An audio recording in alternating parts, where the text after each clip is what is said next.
You could try to play, but you're never gonna beat me. Look the other way, what I'm doing ain't easy. Bloody hands stained from the people who deceive me. Muddy hands break through the chains, go free me. Looking for change, looking for pain, pulling a mob, pushing a train. I'll never stop, stick to a lane, pick up the pieces and go rearrange. I'll be the best above all the rest, put me to the test and expect nothing less. You check as I'm chess, what's happening next? Yeah. He got the venom, a tangible weapon, no coming in second. This life is a lesson. He got a new engine from pain, it's a blessing. New focus, no guessing, just bold and obsession. All in his possession, you got their attention. I leave an impression and take a redemption. Just kill no discretion. Your mind is a weapon. 11-11, it's time for progression. Oh. G'day, hey, welcome back to everyone to Starseeds and Patriots Down Under. I'm Chris, your host, and I thank you for all being with me here today on this second chapter of Genesis of a New Space for a New Space Age by B.Leith. Chapter 2. Yes, today we're only going to be doing 8 pages within this chapter. It's a small chapter, unlike the first chapter, which was as you all know, that joined me for the first chapter, that we had the introduction, the prologue, and the following pages. I think it was 17 pages. So we read about 22, nearly 23 pages that first sitting. So this one, I promise you, won't be as long today. But in saying that, let's get into it. Okay, because yeah, it's only 8 pages. So yeah, what better time than right now to start? So let's have a look at this. Okay, so let's go up to, here we go. All right, Chapter 2, Early American Development of the Unconventional Aeroplane. Okay, so the reader, here we go. All right, the reader must be asking questions. Why haven't I learned of these cosmic visitations before? Why doesn't the government explain? Why the suppression of UFO landings? The authors asked the same questions when they began to dig into the mystery 3 years ago. Today, there are many thousands of persons around the world who are engaged in keeping the alien presence and their unidentified flying objects under censorship wraps. It's the UAP congressional hearing that's been going on recently, and all the gatekeepers that Dr. Salah has been talking about on his channel, and covering all that information and the key players. I highly recommend everyone go over to Dr. Salah's channel and please check his information out, please. I can't ask you enough. He is at the forefront and the spearhead of disclosure right now, and his information is top-notch. Okay. This unchangeable posture of silence exists in both democratic and totalitarian countries.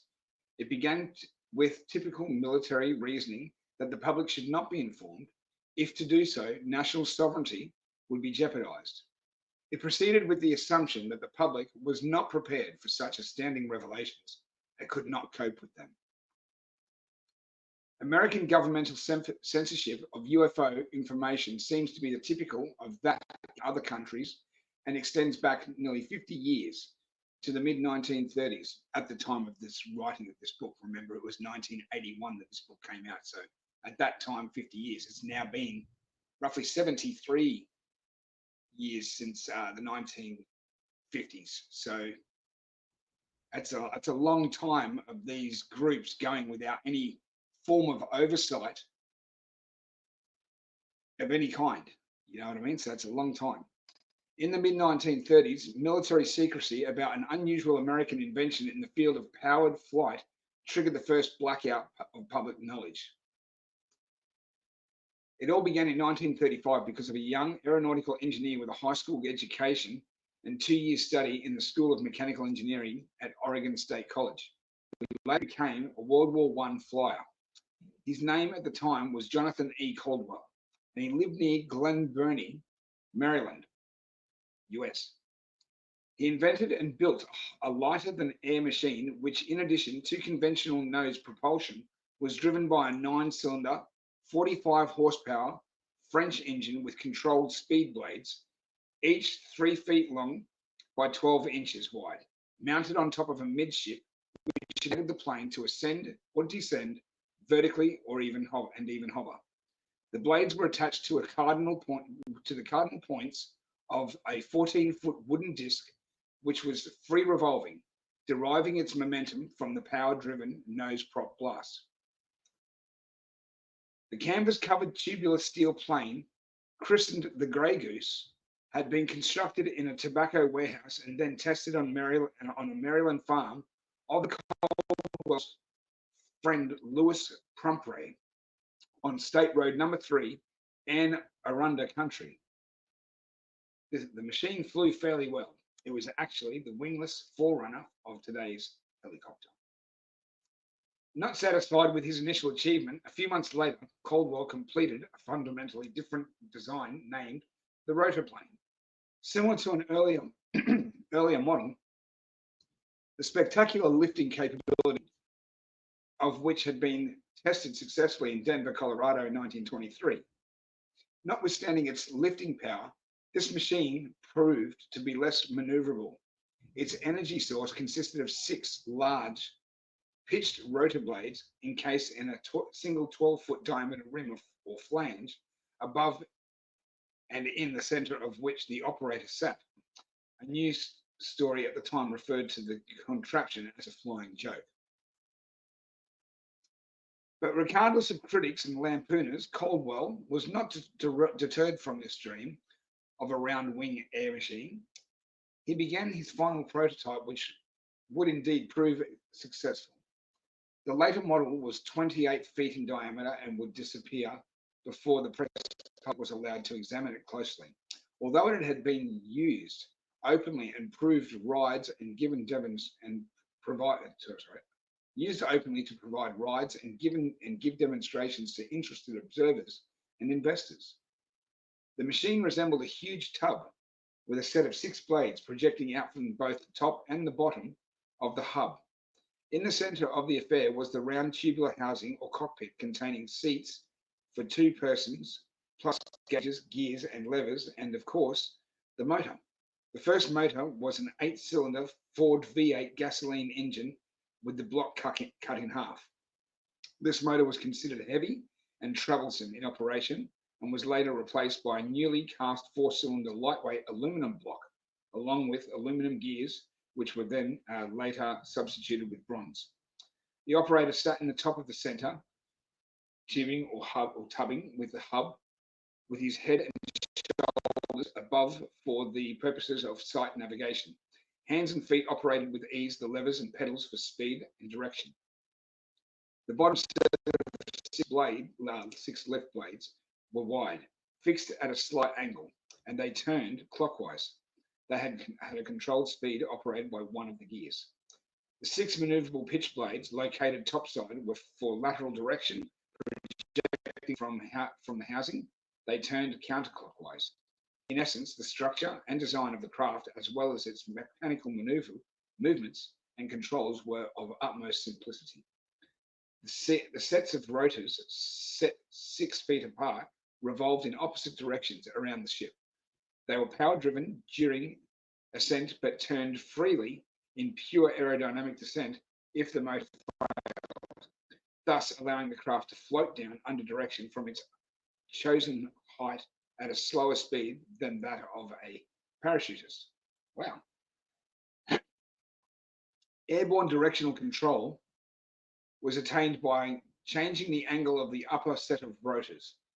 This is forward or reverse thrust was accomplished.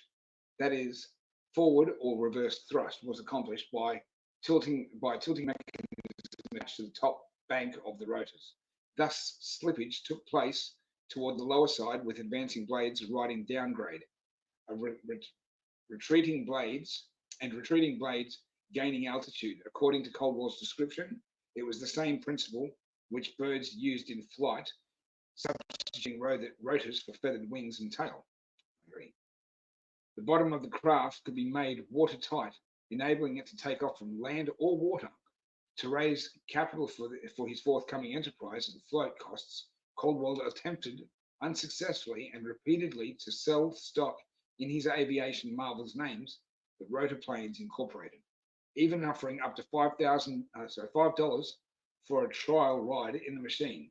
The stock certificates read in part that the stock for this invention, which which invention is used in the development of an aeroplane designed to fly on the bird principle of flight, and that the stock is worth $10 to $100 per share, depending on his Caldwell's success in developing the aeroplane.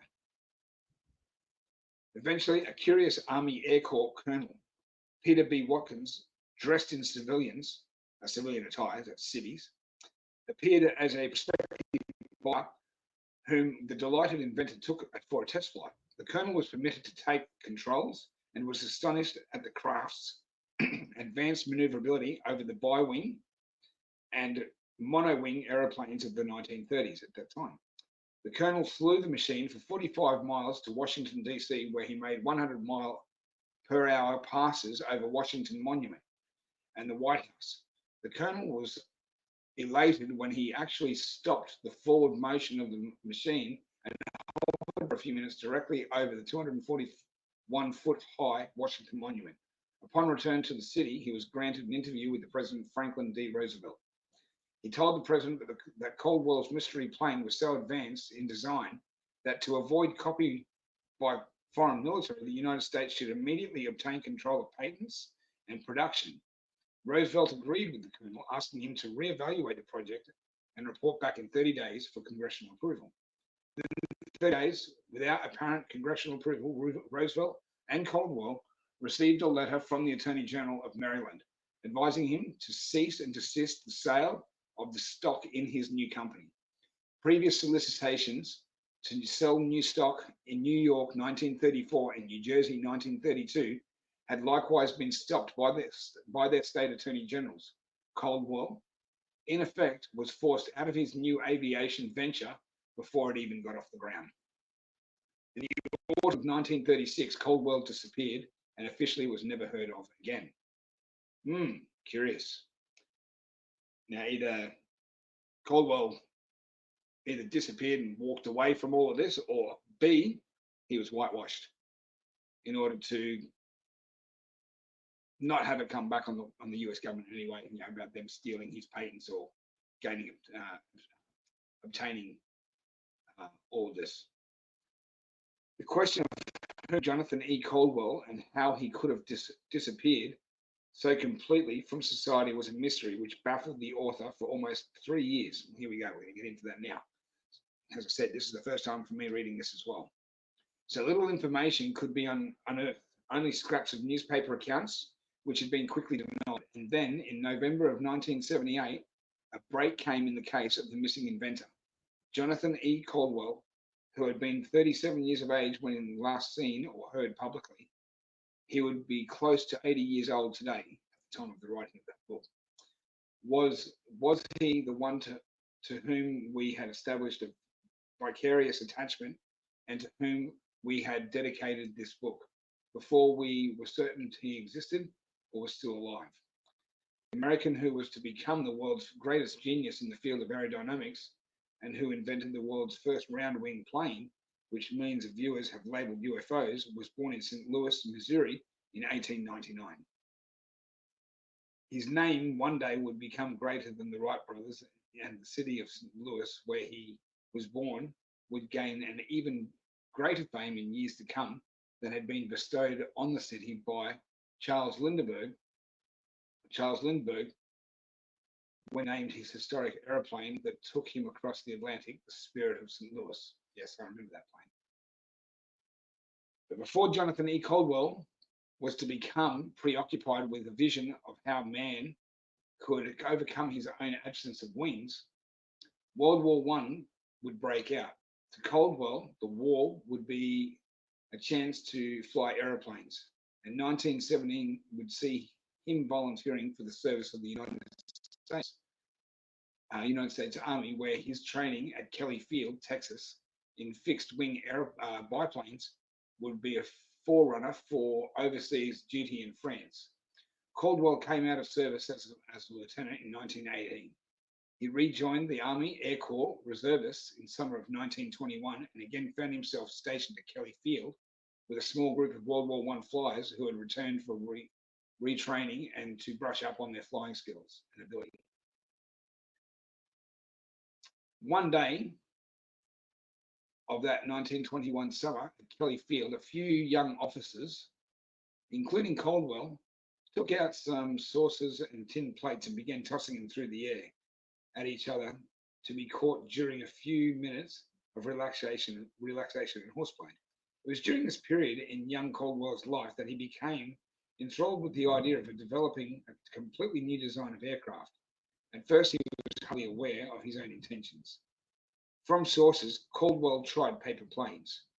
Whether the object he drew was a saucer or a paper or tin plate, or even a military wide brim hat, Caldwell made some pertinent observations. Such rounder objects, when thrown and spun into the air or wind, sailed smoothly, travelled faster, and climbed higher than any other shape or form or shape. Caldwell, while in France, had learned the hard way about a fixed wing plane. He knew that if the propeller turned at sufficient revolutions per minute and the prop pitch was properly set, the plane could ride along the airflow induced by the propeller's own current. But if the motor were to fail and the prop ceased to turn, the unbalanced plane would nosedive or spin to earth out of control. We've seen this. Caldwell himself had crashed, and although unwounded, knew of several young acquaintances to whom such a tragedy had resulted in death. But young Caldwell realized that what made fixed wing planes such a fearful conveyance was not primarily the problem of engine failure and the resultant prop stoppage, which prevented an aircraft from planing through the air. Fundamentally, the first requirement of an aeroplane was one of design, and the basic design of the present aeroplane must be changed. He reasoned that the hurling of the plates and saucers with only one leading edge to cut the air was the primary requirement for perfect aerial transportation. Seems viable to me. Another problem to be overcome was one of balance. He had seen airborne dandelion and milkweed seeds floating along majestically, and he observed maple leaves spin to the earth in a gyrating fashion as they landed gently on the ground. Added to earlier observations of nature's use of air currents to propel seeds, Caldwell never forgot an experience on the battlefield of Flanders when lying injured on the ground beside his downed plane. He kept in his mind occupied by studying an artillery wagon turned on its side, one of the wheels of which periodically kept turning in the gusts of the wind, thus keeping in mind nature's methods of aerial movement along with Flanders' wagon wheel. These observations were added to his own study of the kitchen saucers, which he had tossed repeatedly. That summer of 1921, Caldwell decided to build himself a 12-inch round model of a new aerodynamic structure. He would use a delicate balsam wood frame to cover it with a shellackled, is that right? Shellackled, yes. Shellackled tissue paper. And the continuous circular edge would be downlipped, so that when it was released, inverted into the wind, it would ride on its own cushion of air. Thus was born the idea of the first round wing plane, a simplification of that model of a new type of aerodynamic structure eventually became the plaything of children all over the world, a frisbee. I had one of those as a kid. Everyone loves a frisbee. Yes, I loved my frisbee as a kid. Yeah, I can see where it was derived from now. As Caldwell watched the frisbee-like object skip sail through the air, propelled by elastic bands and riding on his own cushion, he was fascinated by the same recurring thoughts. Someday he would try and build a model large enough to hold a man in the exact center point, and if he could install a motor in such an aerial conveyance to give constant density and the cushion beneath the circular plane, and if that cushion of air could be manually directed, he would overcome all the disadvantages inherent in a fixed wing plane. Indeed. Caldwell kept his vision alive. He retained his balsam prototype and all the drawings and design ideas scribbled on traced scribbled or traced on scraps of paper or the backs of envelopes. The idea that he would build a circular plane never left Caldwell's creative brain. Someday he knew he would invent one that could hover or develop forward thrust and down and back faster than vintage planes of the 1920s. As reservists packed and left Kelly Field in 1921 to return to their jobs, the young Caldwell was careful to keep his notes and drawings and to pack along with him his first balsam and tissue paper model. At the time, he lived in Denver, Colorado. Sparked by enthusiasm of fellow pilots at Kelly Field, the young inventor seriously began his first motor-operated model of the new round-wing plane design. With the aid of a welder mechanic friend in the roundhouse of Rio Grande Southern Locomotive Works in Denver, in 1922, they turned out a 12-inch model powered by an Erector-set toy motor and single-cell dry battery used in telephone transmission. Wires connected from the battery to the model, as well as 3-foot rope hitch, provided lift for purposes of studying the operational characteristics of the model. Battery contact was made as the round wing model spun and rose in the air. The attentive trio watched as the rope became taut. As the amazed Caldwell observed the performance, he and his helpers saw the battery and the 52-pound table on which it sat rise slowly in the air as the model plane ascended vertically and lodged itself and its suspended contacts against the shop ceiling. Electric current was cut and the heavy cable and plane fell to the floor with a bang. Caldwell swore his helpers to silence and took home his 12-inch model, which today is in the Washington, D.C. U.S. Patent Office. After the Herculean lift by the 12-inch model, an elated Caldwell immediately began work on a 12-foot model, which was truly a forerunner of the round-wing plane of later years. He and his railroad friends completed the project in 1923 and tested their machine in the yards outside Denver Roundhouse. The first about 500 pounds, then a ton of weight, and finally 3,000 pounds of rails were tied together and attached to the model plane. Those rails were lifted with apparent ease. Then the speed of the revolving blade was decreased and the rails lowered to the ground from the highest elevation of 12 feet. Next, the 12-foot model was attached to a mountain locomotive type of the Rio Grande Railroad. As all watched the experiment, they saw the round plane lift into the air as the front end of the big locomotive rose slowly at least 3 inches from the tracks, like a reluctant steed. The yard mechanic called out, "Oh, Lord, what power have we let loose?" But the plane's bottom frame broke and the engine fell onto the tracks again. But Caldwell was unable to raise venture capital in Colorado for the new aerodynamic invention. And several years later, this failure would result in his going east, first to New York, then to New Jersey, and finally Maryland, where a decade later he would attempt his venture again.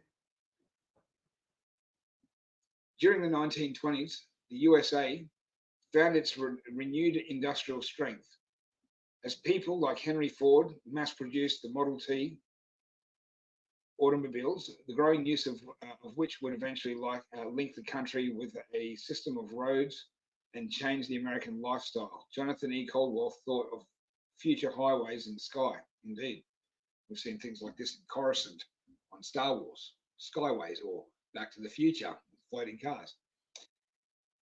In the years ahead, he flew the early males in fast single-engine planes and hauled bananas in cumbersome air freighters for the United Fruit Company. The same decade also saw the 2- and 3- motored planes make their debuts, and pioneer flyer Caldwell could also be found at the controls of such aeroplanes flying geologists into the wild of Venezuela and Central America, seeking locations for a source of new liquid gold called petroleum. Well, we all know where that went in history. When not on a scheduled flight, he loved to rent a plane and barnstorm around the countryside and provide rides in the new aerial wonder that most people had never seen. He also became a test pilot for a large airplane manufacturer, now out of business, and worked on and tested Lindbergh's Spirit of St. Louis with Lindbergh, who later reciprocated by trying out an early prototype of Caldwell's Grey Goose helicopter machine. Also in the 1920s, Caldwell worked with Robert Edward Lee Cohn of St. Petersburg, Florida, head of the Army Air Corps. Cohn was Billy Mitchell's adjutant and became one of Caldwell's most important contacts because several years later, Billy Mitchell would remember about the Maverick flyer Caldwell, who seriously toyed with the new circular design principle for air travel. Mitchell would write a letter to the young Caldwell, urging him to keep his research and to be careful not to let his project fall in the hands of foreign government. After about 12 years of earning and living flying airplanes and a stint as a licensed Colorado stockbroker located in Denver from 1928 to 1930, which at that time he was married, Caldwell decided that he must attempt a full-scale project. In the year of 1933, he had built his last 12-foot model and believed he had taken all the bugs out of the latest design. That summer, he returned to Kelly Field for the last time as a reservist. With him, he packed a 12-inch miniature model, to show friends.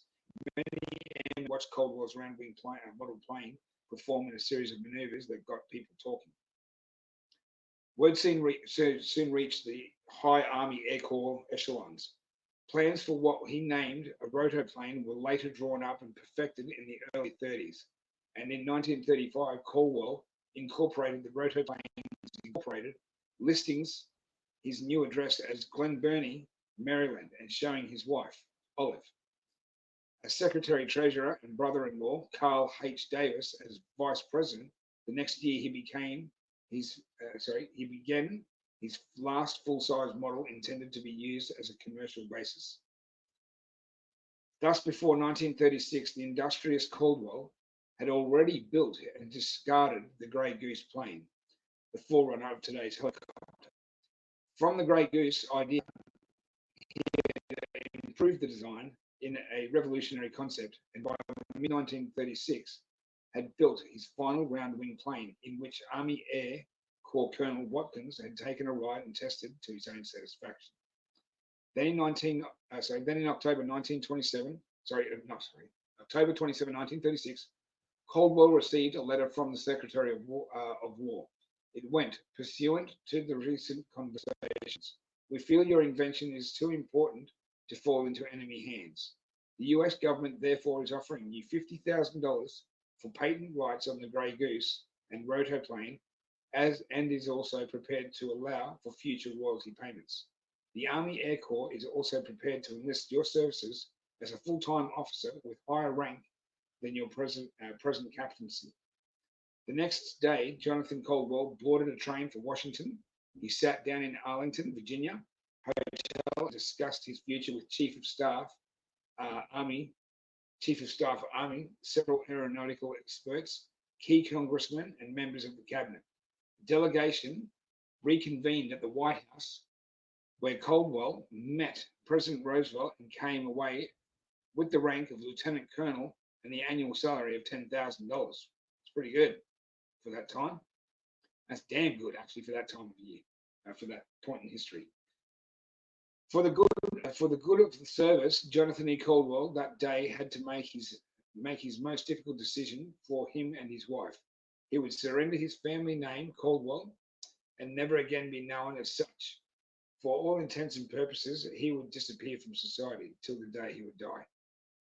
In 1949, long after Caldwell's disappearance, some children ventured through a broken window into a so-called haunted tobacco barn in Maryland, the location of which is now the city limits of Baltimore, and later told their parents they had seen a flying saucer.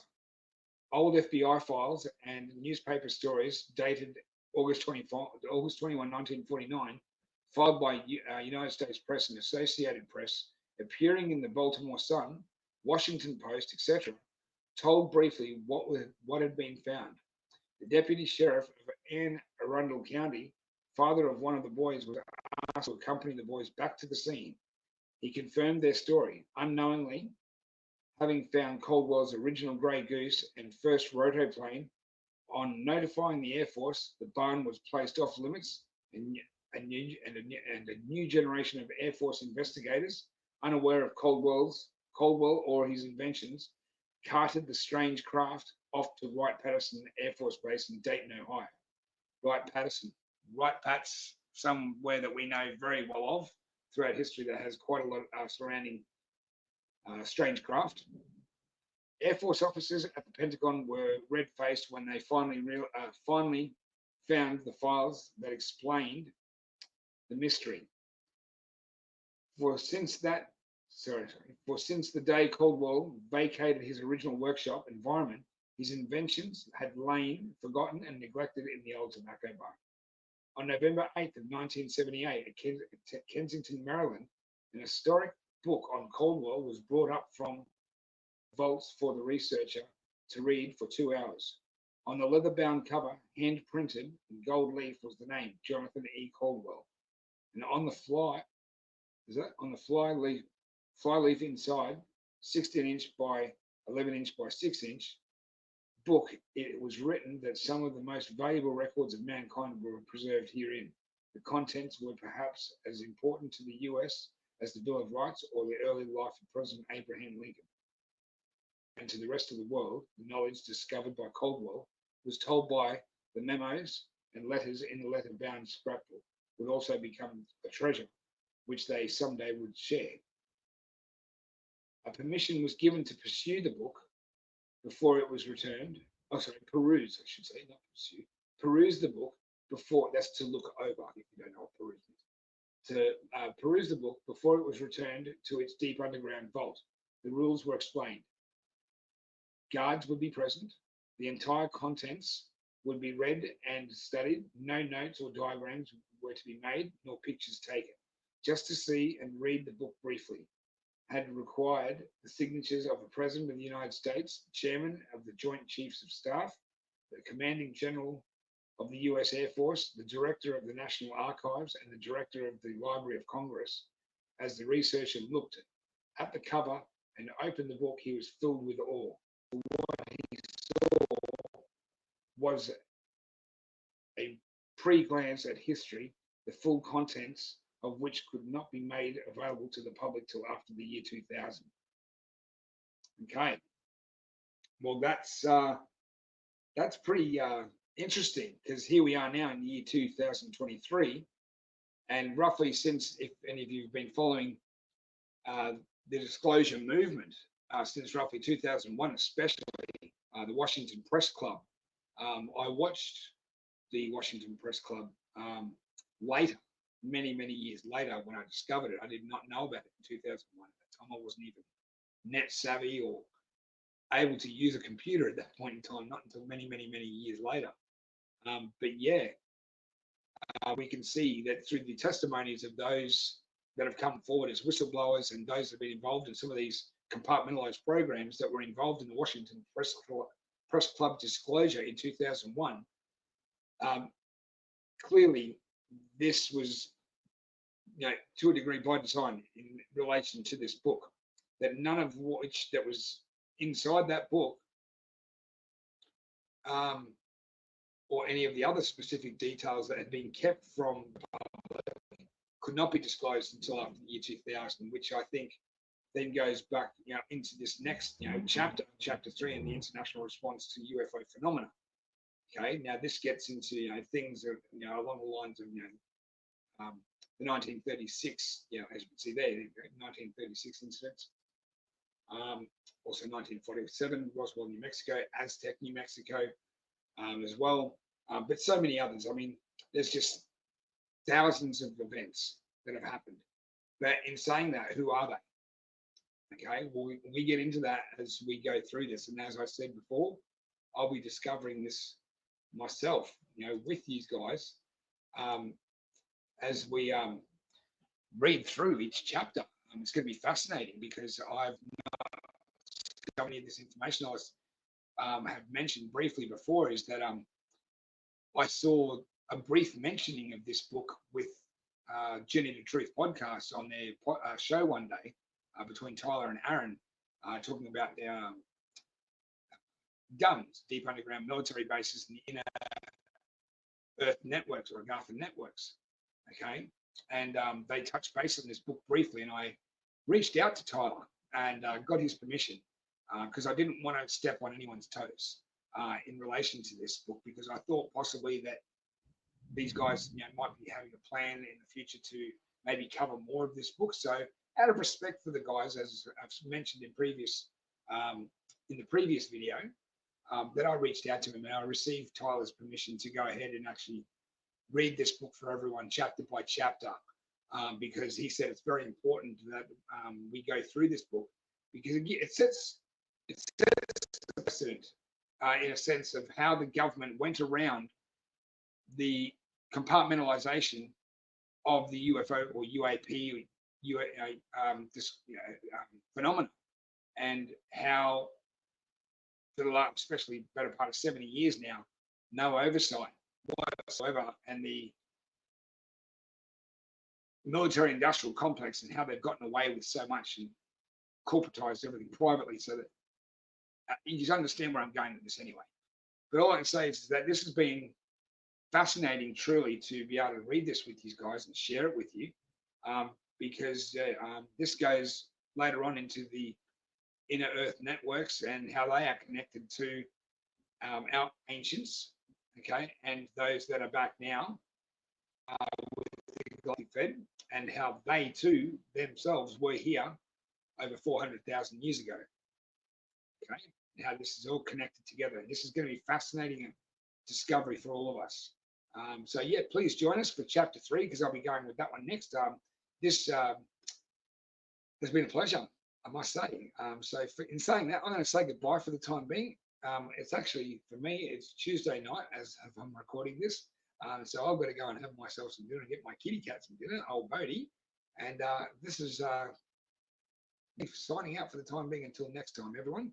But just remember, everyone, from Starseeds and Patriots Down Under, we can't do this without you. Okay, you, the audience, are the backbone of all of this. And as you all know as well, YouTube and all platforms are still heavily shadow banning all of us. So without your help, we can't grow or expand. So please be sure to hit the like button and leave a comment below. If you're not subscribed, please subscribe already as well. Okay, but be sure to share, because by sharing, it gets us out past the algorithms of YouTube and Facebook, share with your friends, etc. Because really, that's what it's all about. Bringing a community together to create something that's beautiful that we can all join in on. And the only way we're going to do that is by sharing this sort of information and getting it out past the YouTube algorithms. Okay, so I can't ask you enough. Please share amongst your friends, and if you can, bring a new person with you to, subscribe also as you come back for the next episode, because as I said, we're all trying about growing here, and I'm trying to hit that 1,000 subscriber mark so that I can possibly take Starseeds on the road and do a few places and go a few places and discover some beautiful things and film some beautiful countryside while we're at it. Because that's what we're all about here, is discovery and telling truth. So for the time being, everyone, please share, like, subscribe, and leave a comment below. And I'll be leaving the link in the description for John B.Leith's book, Genesis for a New Space Age. For the time being, everyone, with love.